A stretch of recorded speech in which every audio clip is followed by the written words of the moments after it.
Hello and welcome to Property Question Time. I'm Stephen Galpin and this is the programme where you can have all your property related questions answered by our team of experts. Now, joining me by Zoom today are both John Howard and Joanna Leggett. John is an author, public speaker, estate agent and of course property developer. Joanna is co-founder of Leggett Immobilier, French property specialist. So let's get right on with the questions. Joanna, you're first. I'm considering purchasing a house in rural Brittany, intending to renovate it. Ideally, I would like to change a few aspects of the house and add an extension. How does planning permission work in France? Is it easy to navigate? Yeah, it's not too difficult. For interiors, if you were taking walls out, etc., or just renovating the interior, you don't actually need planning for that. What you do need planning for is if you make new windows or new entrances, etc. So anything that is shown from the outside, you will need planning for. Anything you're doing on the inside, you don't actually need planning for. My suggestion would be, unless you speak the language quite fluently, I would get an architect involved, get an architect to draw up the plans for you. You know, it's not going to be expensive unless it's a huge renovation job, and get the architect to put the planning in for you. Some things you can get agreed on a local basis with the local mayor, but if it's quite a big renovation job, then you would need to get town planning for that. And again, the architect would be the best person to put that in for you. Does France have the equivalent of grade 1 and grade 2 listing building categories as we do in the UK? They don't have so much. There's a lot of historical buildings in France. A lot of the chateaux, for example, could be protected by Bâtiment de France, but most people tend to not register their buildings for the Bâtiment de France. What will happen though is, for example, if you're in a certain village or a certain town, there'll be certain colours that you're not allowed to paint your shutters in. So you'll have a colour palette that you have to go and speak to your local mayor if you want to change the colour of your shutters. Particularly if it's a historical village, they might have all the same colour chateaus and things, shutters and things like that. But generally speaking, they don't have sort of a grade 1 or a grade 2 listed building, so you won't find that so much. It will just literally be keeping and keeping. There are things when you apply for planning, for example, a swimming pool. If you want to put a swimming pool in, if you're next to a church or close to a church, you won't be granted permission for that. So it's always worth checking, if you're thinking of putting a swimming pool in, that you aren't close to a monumental building or historical building, because then they can be quite strict. John, hope your Zoom is all zoomed in from Ipswich, and here's your first question. The London mayoral election has been delayed. However, the current mayor is seeking to have the power to cap rents in the capital. Now, I assume, John, that this would spread nationwide if it happened. So what do the panel think the effect on the rental market, in particular the buy-to-let market, will be if controls are brought in? I'd be absolutely amazed, first of all, if he gets his way. You know, at the end of the day, he's a socialist and it's a Conservative government. Sean Bailey, of course, is the Conservative guy who's going to try and dethrone him, as it were, next year. And we're hopeful that, you know, when they do go ahead, the elections, that he loses. I don't know anyone in London, although perhaps it's the people I speak to, who thinks he's done a good job. However, there we go. So I honestly can't see a residential rents being capped. They do it abroad. They do it in Holland. They do it in Germany, I believe, where they every year the government set a figure where you can only put the rents up by so much. But in the UK, I'll be very surprised. You know, this government have already been knocking landlords, private landlords, for the last 5-6 years. Surely to God, they're not going to carry on and going even further. So my personal opinion is it won't happen. John, I presume you think, like I do, that this would have the most effect probably in London and perhaps Manchester, Liverpool, Birmingham, those kind of central cities. I think that if this did go ahead, it would affect not just the big cities, like we've said, where the government are trying to get more housing on brownfield sites, converting from commercial to residential. But it would, you know, if they did it across the country, I think they'd have to do it across the whole country. Stephen. And if they did that, I think it would have a huge effect on people's way of life and what's happening. Because, okay, good. I'm not saying it's not going to be good for tenants. Of course, if the tenants know that the rent can only go up 1% or whatever it might be a year, then they can plan. I understand that. But from a landlord's point of view, you really are stifling the market completely. And I think whatever this government say, and by the way, like we said, they haven't been good to the landlords over the last few years. It's a very large part of the rental sector is rented from private landlords. So they've got to be sensible about this. And if people want subsidised rents, then there's lots of social housing at the moment where people can go in, and that is subsidised. So I mean, I don't see how they can possibly do it, as I've said, and I think across the whole UK, it would be another blow to private landlords. And bear in mind, they're thinking of bringing out a new agreement. Don't forget to say that you can't get your property back. So if you own a property and you've rented it, now you can give 2 months notice on a short hold tenancy. They're saying in future, you may not be able to do that. If you remember, that's all going through at the moment. It's been held up, no doubt, by COVID. But if that happens as well, and you start putting restrictions on what rent you can charge, goodness me, what will be next? I suggest the Labour government. Joanna, your second question. I've seen a house that I would like to purchase in the suburbs of Paris, but it's slightly above my budget. Is it acceptable to negotiate property prices in France like we do in the UK?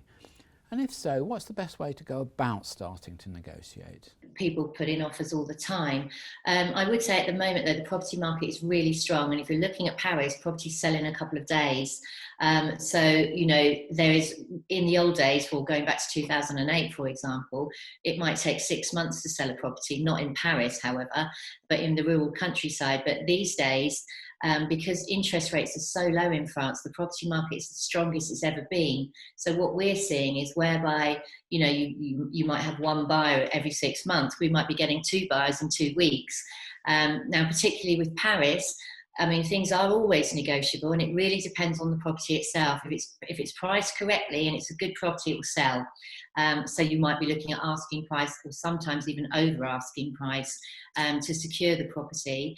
Paris is a completely different kettle of fish to rural France, where most Brits buy. They tend to buy in the countryside or the Alps or seaside resorts. Paris is more for investment, and in investment towns, if you're looking at cities like that, you probably would need to speak to your agent, see if there is an opportunity, how long the property's been on the market, and then what opportunities there are to put in offers. Generally speaking, we would always say, you could maybe put in 10% less than the asking price. But these days, in the market that we have, that doesn't necessarily mean you're going to achieve that price. Going back 4 or 5 years ago, that would be completely acceptable. But when you've got 1 or 2 buyers on the same property, then you've got to be competitive with your offers. But I would speak to your agent, find out how long the property's been on the market, find out, look at other properties in the area, see if it is good value for money. If it's priced correctly, it will sell. If it's overpriced, then obviously it would be open to offers. If our viewer was to make an offer in writing below the price, would that then become binding? Oh, it would still be negotiable, yeah, until you've actually signed the compromis de vente, which is the exchange of contracts. You can make an offre d'achat, which is basically an offer in writing, so to speak, but that isn't legally binding. It's just showing that you are definitely keen, you're definitely serious about buying the property, and you can sign one of those, and that will sort of secure it for you, and it will show the vendor that you do want to buy it, and it will encourage them to take the property off the market. But until you've actually signed the compromis de vente, which is the exchange of contracts, and the vendor has signed that, the vendor could still pull out at any time.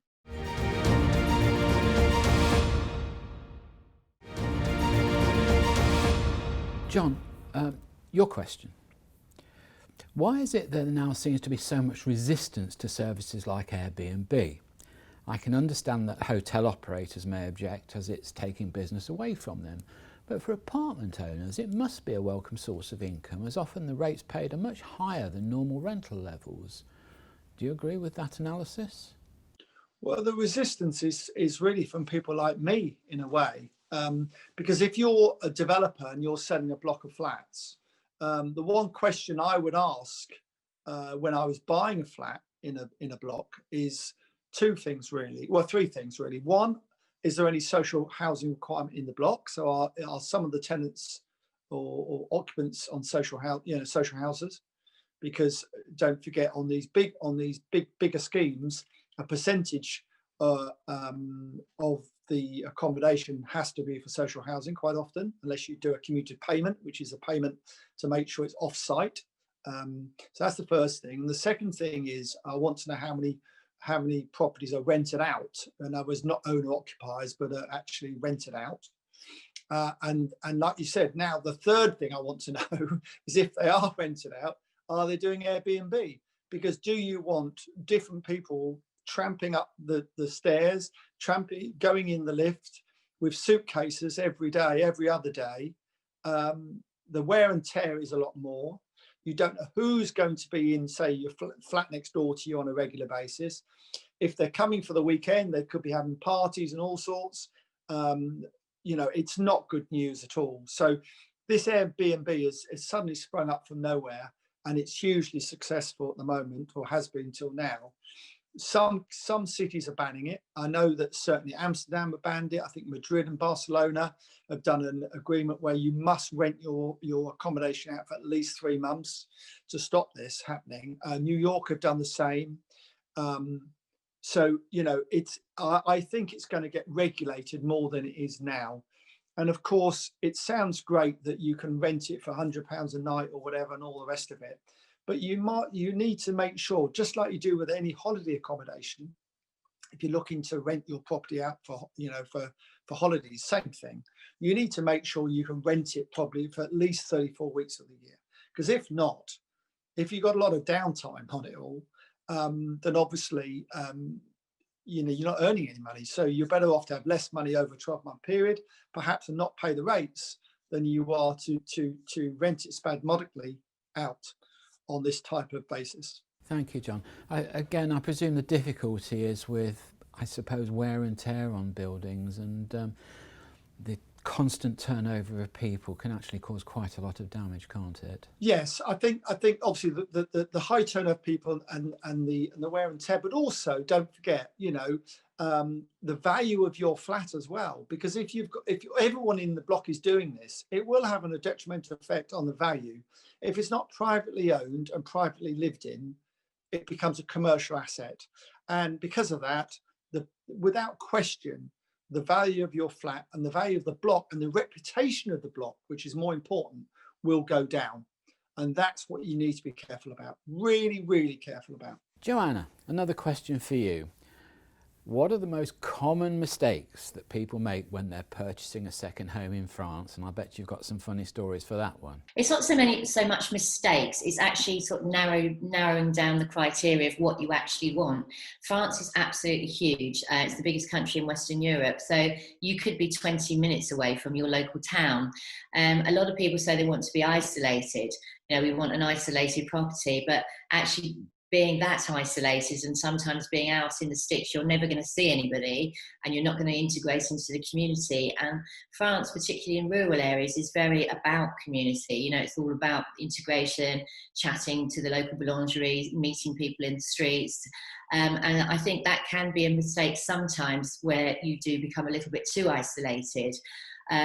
Other situations is taking on too much land. I made that mistake myself when I first bought in France, because I had a postage stamp garden in London and thought, this is great, I've got all this land, but you've got to look after it. And sitting on a ride-on mower for 4 hours every week in the summer can be great for some people, but not for all. So being careful of the amount of land that you take on. building work, underestimating the cost of building work is another big mistake, because the properties are so cheap in France. We guess that, oh, we'll buy a property for 40,000 and spend 40,000 on it, but in reality you're probably going to be spending 100 to 150,000 on it, and it will always have a ceiling, so you could be spending more on it when it will actually be worth. So that's obviously to take into consideration the amount of renovation that's needed as well. John, question for you. The government are about to introduce the possible supply of 95% mortgages for first-time buyers. Do the experts think that this will herald the reintroduction of high loan-to-value mortgages for all? Is this the 2009 economic crash properly behind us now? It's very interesting that they've decided, there's been rumours about it for a while, that they're going to underwrite, I think they're going to underwrite a 95% mortgage. So a building society might lend 85% and then the government will underwrite the other 10%. I imagine that's what's going to happen. Now, there's some building societies have come back in the market recently at 90%. Of course, 95%, is a very high loan to value, but you are talking about residential property, which is going to be lived in. I'm not sure it's too much of a problem. The Help to Buy scheme has been renewed in April. You can still do it now, but it's been renewed in April just for first-time buyers this time, not for second-time buyers. And that's where I think this 95% mortgage, I don't think potentially it will be just for first-time buyers. The government know, and I've mentioned it on the show a few times before, I know that if people buy a property, they're aspirational, they want to get on in life, and most of them vote Tory. And that's what it's all about. There's a massive housing shortage, as you know, in the country. And this is one way of trying to speed up owner occupation, which is at about 62-63% in the UK. It's been a little bit high in the past. Scotland is one of the lowest, by the way. So when I say UK, I should say England, really. And for who knows what's going to happen now, Brexit's sorted. Hopefully Scotland will decide to go on their own anyway. John, I think we've talked about this before, and I think you agree with me that funding of property is essential and the ease of purchase is essential. If developers can know that they can sell their stock, they'll build everything we need. Well, of course, one of the reasons the government are doing this is so that it gives the builders and the contractors confidence to build more homes. And of course, it's all about supply and demand. Now, in the UK this year, or last year, I should say, we only built 160,000 homes. The target was 300,000, but because of COVID and everything, they didn't make it. They probably wouldn't have made it anyway. The year before, I think they built 230,000 houses. Now, they need to build 500,000 houses a year to keep up with the demand, mainly in the south, not all in the south, but mainly in the south. So this type of idea and project, if you like, will certainly help that, because it's all about supply and demand. No developer wants to end up building a load of houses that are sat there not selling because the value goes down. And these big house builders, the top 10 they're called house builders, and we all know who they are, they really control the market. They've got something like 50-60% of the new homes market. And in the 1970s, small developers like us, as we all consider small developers if we're not in the top 10, we had something like the other way around. Now, small developers have got about 6-7% of the market. The housing associations have got a big part of it as well. So they are looking to change that and support smaller developers. And Homes England, which is the government bank, if you like, where a developer can go to for a loan, and I went and borrowed 20 million off them for a scheme a couple of years ago. They are there to push the housing market on and support private, smaller builders. Joanna, our viewer's question is this. We wish to purchase a property in the south of France that we can use for a couple of months ourselves, but rent out in an Airbnb type arrangement for the rest of the year. Are there any major obstacles to this? And is there anything we should be aware of before we start our search? Well, not really for the south of France, you'll be fine. But I would definitely check, because Paris has actually stopped Airbnb because they're trying to encourage people to stay in hotels, and they've stopped short-term rentals. So I would definitely check with the city that you're planning on buying. The south of France is full of tourism, and it's always been like that. So I'm sure the south of France is totally fine. And again, Airbnb is like it is all over the world. So it's quite a simple process. Booking.com, Gîtes de France, there's lots of different ways that you can rent it out. The great thing about France, and particularly the south of France, which is quite cosmopolitan, is that you're guaranteed tourism.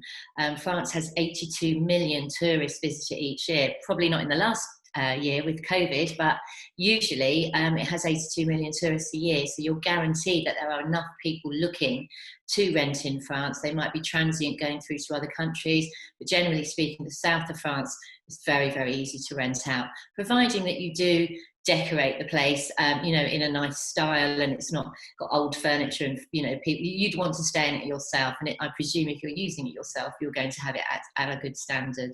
Okay, Joanna, thank you for that. Have you any clients that have done a similar thing? And in essence, is this a good idea? Yeah, so most people that do buy holiday apartments in particular do rent them out because that covers the cost of the apartment and usually their holiday as well, you know, their transport costs in going there. So it is a very good idea to rent out, and it's a simple process. You know, people rent properties all year round. So particularly in the south of France, there's a huge amount of events like the Monaco Grand Prix where most people won't actually stay in Monaco itself because it's too expensive. So they'll stay on the borders in France.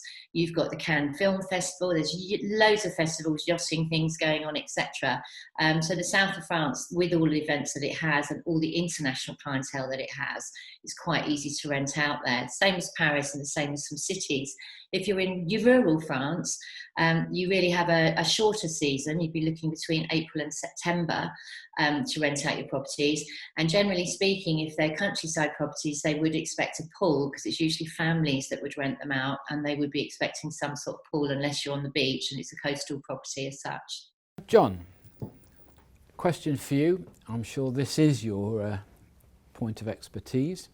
A lot of new homes are currently being promised using the building of either Crossrail in the case of London and HS2 nationwide as reasoning for fairly high, but in my view, speculative prices at various stopping points.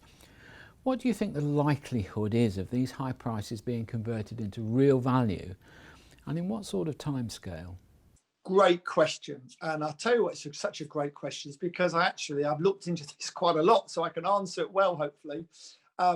Because I'm looking at a scheme. I've been asked to look at a scheme and get involved with an investor in Digbeth, which is Birmingham, which is where the HS2 comes out. So it's very, very interesting. And you know, when you get results from the stock market and a company has done really well, and you think, great, the shares are going to go up because of the news, and they don't go up straight away. In fact, sometimes the good news, they go down a little bit. And that's because it's already been built into the price. So people have anticipated that it's going to, you know, the news is going to be good. So the price goes up before actually it should do. And if you look around the Birmingham area, for instance, at the moment, and other areas where HS2 is coming out, there's no, in my mind, I'm absolutely certain that that's already happened. So in Birmingham, for instance, you know, you're up to about £350 a foot for a modern purpose-built flat around Digbeth, near where the HS2 is coming out. So that's already been built in, really, already. So will there be a lot more to come out later on? Who knows? I mean, it is going to be a fantastic thing. And around Digbeth in Birmingham, by the way, the river goes under the ground at the moment, and it's going to be above the ground. So anywhere there's water always attracts people and attracts developers. So I think Digbeth may be a bit special, and I think it will still go up a bit, probably going forward. But a lot of these other areas sometimes aren't, you know, sometimes don't turn out to be as nice as you think they're going to be. I bought a parade of shops once where I thought the shopping centre was, a new shopping centre was going to go. And sure enough, the shopping centre went there, Stephen. The only problem is, turned out that my shops face the back entrance of it, not the front entrance of it in the end. So sometimes you just don't know. And actually you can be, you know, you can be 200 yards away, but you might as well be 2 miles away. So it just depends. But I think certainly you would expect that to be the case. But just bear in mind that sometimes that value has already been put in now prior to the places being built. So sometimes there's not a lot more uplift when they're built. Okay, well there we are, that's another show over. Thank you very much to my panellists, Joanna Leggett and John Howard. Thank you both very much indeed for the information that you've provided to our viewers. I look forward to seeing you all again next time on Property Question Time.